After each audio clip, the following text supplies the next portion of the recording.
In today's video, I will be talking about the importance of mindset shifts and specifically which mindset shifts have been the most powerful in my POTS healing journey, as well as what I've seen with my clients. I used to roll my eyes every time somebody mentioned the word mindset and its effects on health. This largely had to do with the fact that for years when I was trying to get a diagnosis and later on when I was trying to get help once I did have a diagnosis, people would often tell me that my illness was in my head.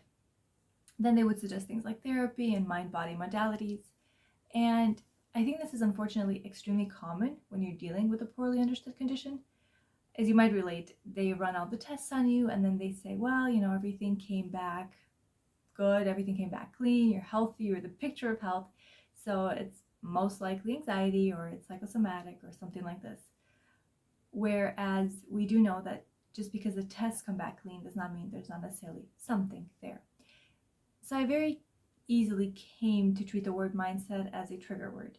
For me, it implied that my POTS and the other illnesses that I was struggling with were psychosomatic and that it was all in my head. Of course, we do know that conditions like POTS, EDS, chronic fatigue, long COVID, these are real conditions. They're not in our head.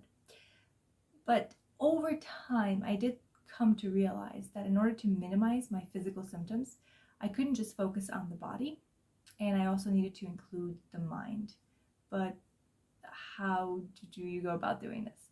So in the beginning, I used to focus a lot on the body. I looked at a lot of different theories about what could be happening and different doctors and different specialists. And I did genetic testing and I did all kinds of testing. And I was always researching for more testing and trying to figure out and get to exactly the root cause and always trying to figure it out.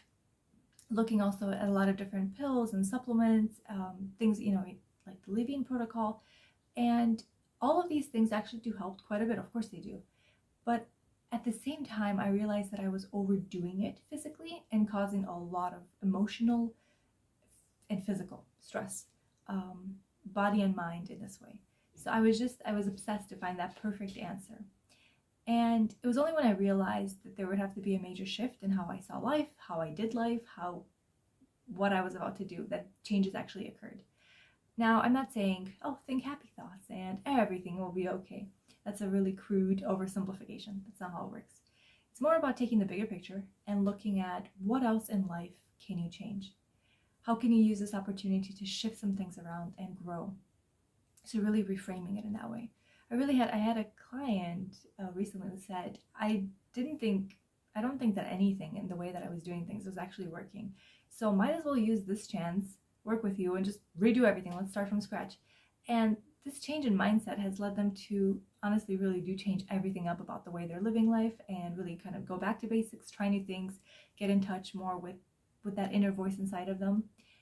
And through hard work, they've shifted and reshifted their priorities, which has been difficult because it has to do a lot with, our values and how we've been raised and various mindset shifts about everything we think is success and everything we should be doing and things like that. But it's been so inspiring to see as they've already seen so many positive changes in the energy levels and too in their stress levels, obviously. Now, I consider myself to be pretty open-minded, but skeptical. So I always like to go back to the research, as you might have noticed in my other videos too. I always do try to point out some studies. And there actually are quite a bit of studies on mindset and health particularly too. So there was a study that involved milkshakes, which of course caught my eye and my sweet tooth as well. And there were two groups of people and both were given a 380 calorie milkshake. And one group was told this is 620 calories, it's an indulgent shake. And then another group of people were told this is an 140 calories, a sensible shake.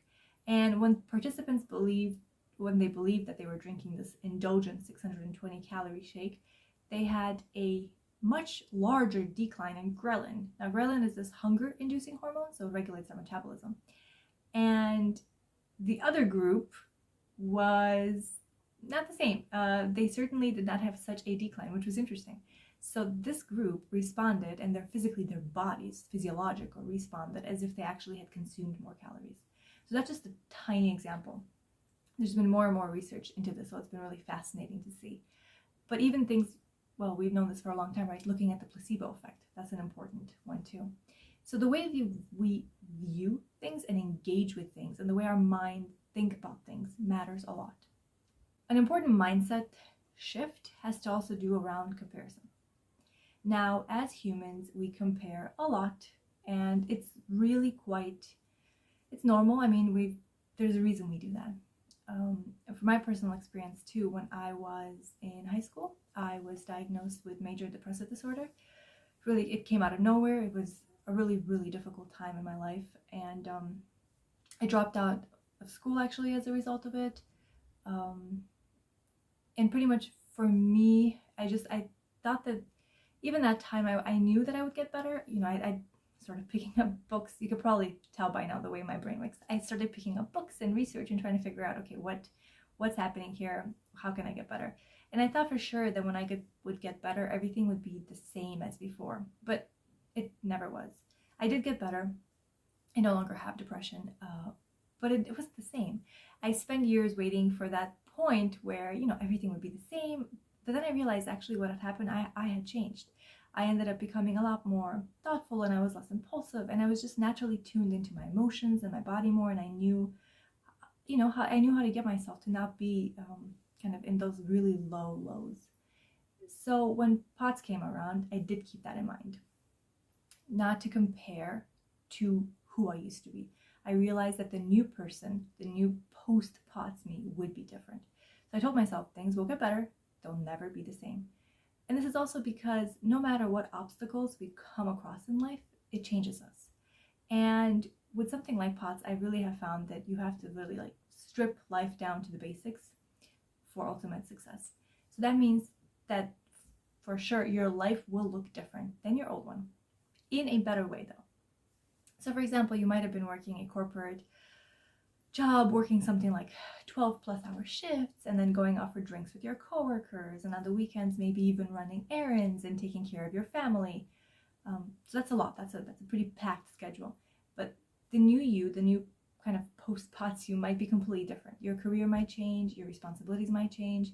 And with this, there is very much a need and a process of mourning. And I'm not saying to ignore those feelings, but also try to be excited at the new life that you are crafting.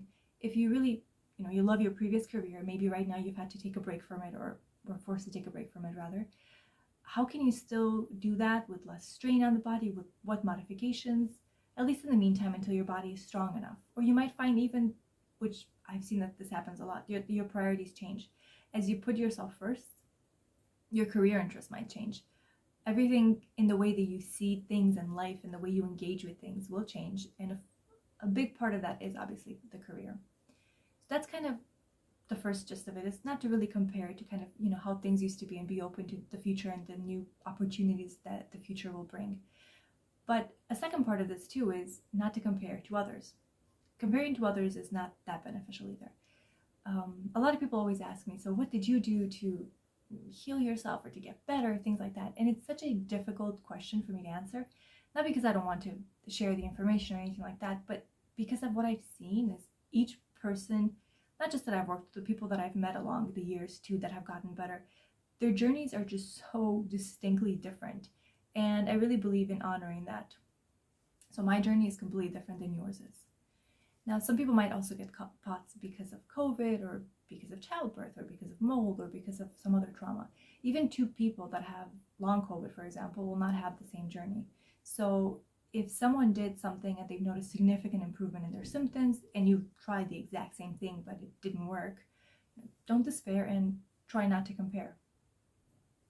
I also used to go into this spiral where every time I had a flare-up, I would compare myself to people who had a lot worse symptoms than I did, and I was just sure that, well, that's the next step. I'll totally be in their shoes soon enough, and it didn't help. It didn't help at all. There was no need for me to be kind of going in that direction, but of course it happened.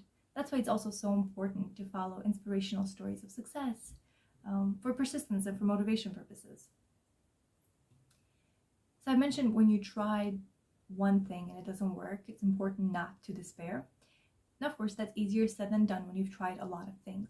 But a way to reframe that is also to think, well, you know what? I've ticked that off my list. Now there's fewer things to try, and I'll find my thing soon. For example, I had SIBO, and I've tried so many things for it, Mostly because with the gut, I feel like there's so many different kind of tests you could run, and there's so many different kinds of things you could do.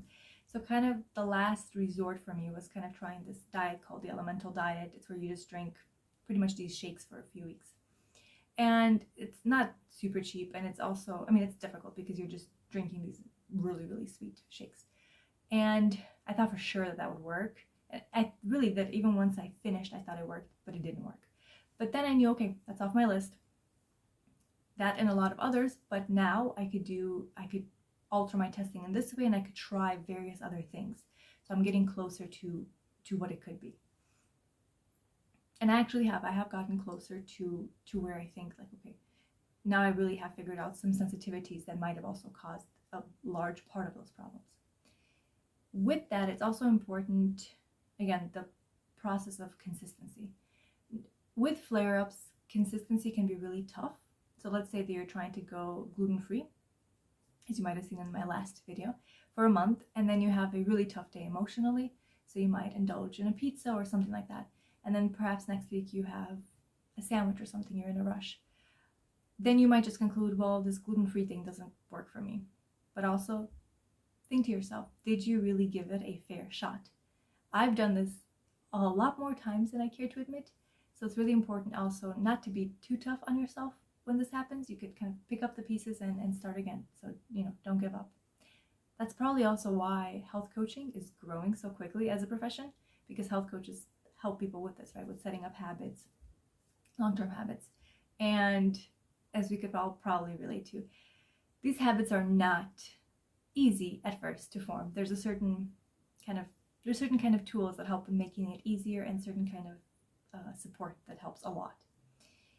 And with this also comes so much the power of intuition. That's the other reason too why I don't necessarily share or say, okay, well, this is what worked for me, you're going to do the same thing that worked for me. Partly because I've seen that even when I have shared my story and told them exactly my magic recipe that worked for me, people weren't necessarily drawn to that. They were drawn to other kinds of other modalities. So I found that really interesting and really respected that, leaned in and wanted to learn more about that. So I had a client who was really drawn to vagal retraining, another really to massage, another to cold showers. And these, of course, are just, small examples. It's not like this is, again, the magic cure and it's the one thing they did and they were cured. No. But they all noticed positive differences in how they felt and their energy levels and their symptoms, although they used such drastically different methods. So it's really interesting too, as well, as to kind of lean into that and, think too, what maybe works in the situation? What do I want more of in my life? What do I want less of in my life? What am I drawn to? What's kind of speaking to me? And listen to that little voice and trust it.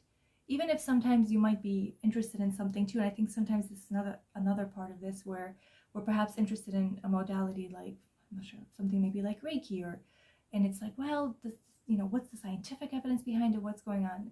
And that's also when I think it's important to also just kind of tune into that little voice and to see, okay, well, maybe I would want to try this. How would this work? So to really kind of keep an open mind. I hope that you found this video helpful. I'd love to hear your biggest takeaway down in the comments below. Let me know what has been the biggest mindset shift so far that you've had and how has it benefited you. And if you want more videos like this, make sure you subscribe to my channel. If you hit the bell, you'll get a notification each time I post a new video. So take care, and I'll see you next time.